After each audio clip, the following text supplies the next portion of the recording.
Hello guys, gals, non-binary pals, and Happy New Year! Time to party with the ultimate puzzle experience. Portal 2 from Valve released all the way back in 2011, aka over a decade ago.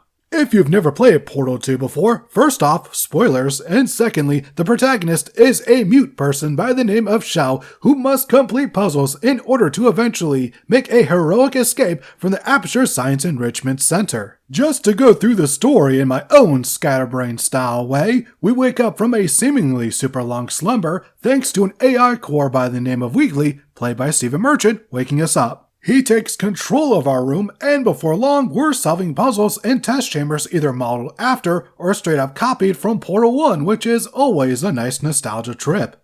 Along the way, we pick up the basic portal gun, which can shoot blue portals. On top of that, we eventually start to carry Wheatley around, and it's here where we really get to see all the work the team put into animating his expressions. Before long, we enter the chamber of our fallen foe, GLaDOS. Due to the incompetence of Wheatley, GLaDOS is awoken, and we're once again gifted the voice of Ellen McLean before she disposes of Wheatley and tosses us into the incinerator. Thankfully, we survive and even receive the fully powered portal gun, which can launch both blue and orange portals, giving us full control of our movement. Speaking of movement, it's throughout the next two chapters where we utilize some new puzzle elements, with those being jump pads and light screens. Jump pads are my favorite inclusion from this part of the game. Nothing against the light screens, but their puzzles feel more tedious than fun for me. Eventually, Wheatley returns and executes a surprisingly elaborate escape plan that not only has us going through the back end of the facility, but on top of that has us sabotaging her turrets and getting rid of her deadly neurotoxin in hilarious fashion. Well, I suppose we could just sit in this room and glare at each other until somebody drops dead. But I have a better idea. It's your old friend, deadly neurotoxin. If I were you, I'd take a deep breath and hold it.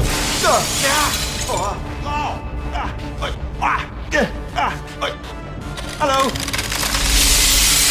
I hate you so much. Following that, we actually replace GLaDOS with Wheatley, putting him in charge of the facility, but this proves to be quite the poor decision as he turns heel on us. And on top of that, he turns GLaDOS into a potato and then sends her and Shell down into the absolute bowels of the building. By the way, I appreciate that it takes several seconds of us falling to get to said section, just to showcase how far we're falling. The next few moments can be a tad difficult to navigate, as unlike anything we've come across so far, the goal isn't to solve any puzzles, but to simply continue onward. Before too long, we come across my personal favorite part of the entire game, the original Aperture Enrichment Center, with pre-recorded lines from the original owner, Cave Johnson, played by the legendary J.K. Simmons. Words cannot properly convey the greatness that is Cave effin' Johnson, so I'll play a couple of clips just so you can get a sample of it. Alright, let's get started. This first test involves something the lab boys call repulsion gel. You're not part of the control group, by the way. You get the gel. Last poor son of a gun got blue paint.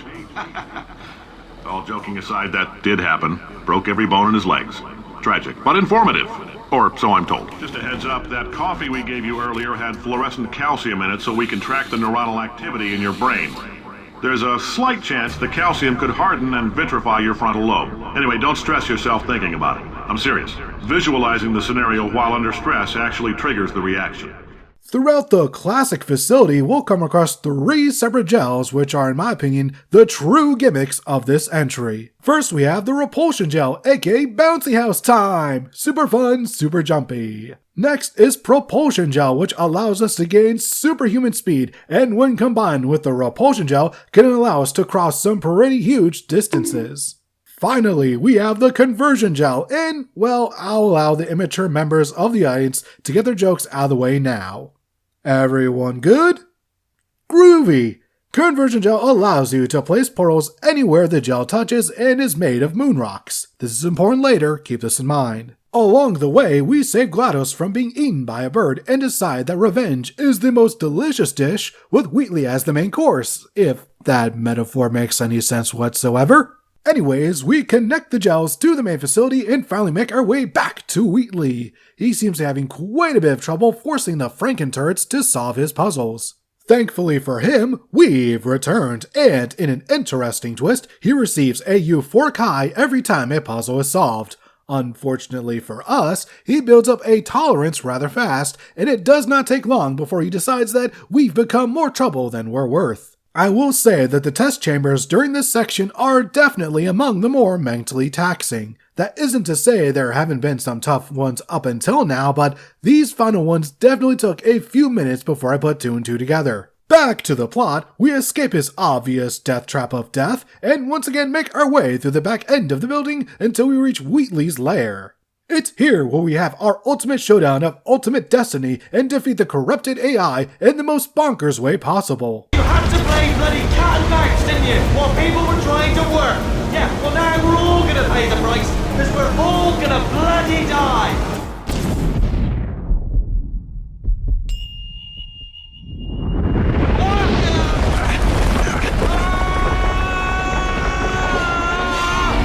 Space!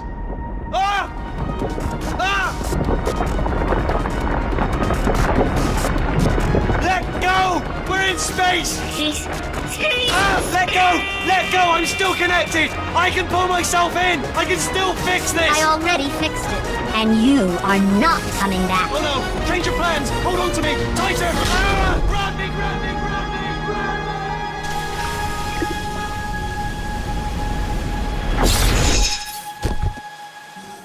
Yeah, that happened. And with that, GLaDOS is back in charge. The 2 robots Wheatley found, Atlas and Peabody, will take over testing, and we're finally freed of the Aperture Enrichment Center once and for all. Oh, and our old companion cube from Portal 1 joined us, so super duper happy ending for everybody! Unless you're Wheatley, who's in space. And that was Portal 2. The pacing is, to say perfect, will still not be doing this game proper justice. Right when things start to get even a little bit tedious, the game adds a new mechanic or flips the script on us. For a game that only took me a little over 4 hours to beat, it felt like it went by way quicker than that due to how fast the pace was. On top of that, the writing is both hilarious and at times completely heart-wrenching. While Cave Johnson starts off comedic, his final lines are somber and depressing, and J.K. Simmons pulls off both without tonal whiplash, ruining the experience.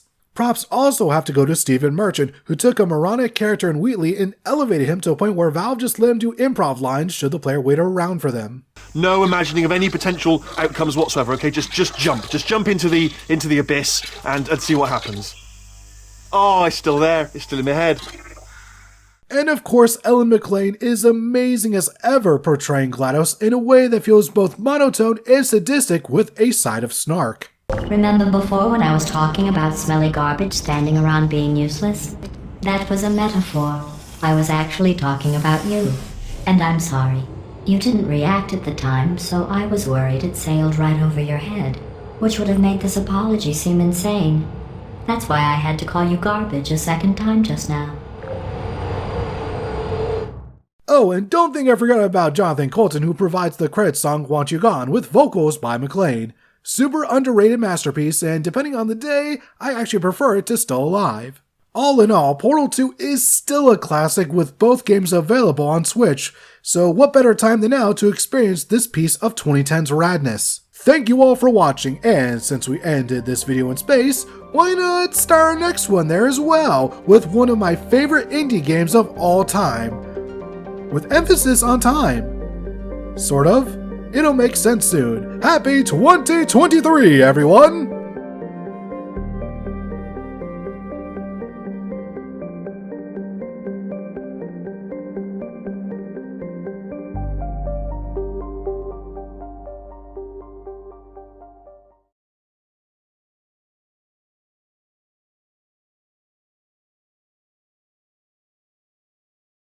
This next test applies the principles of momentum to movement through portals. If the laws of physics no longer apply in the future, God help you.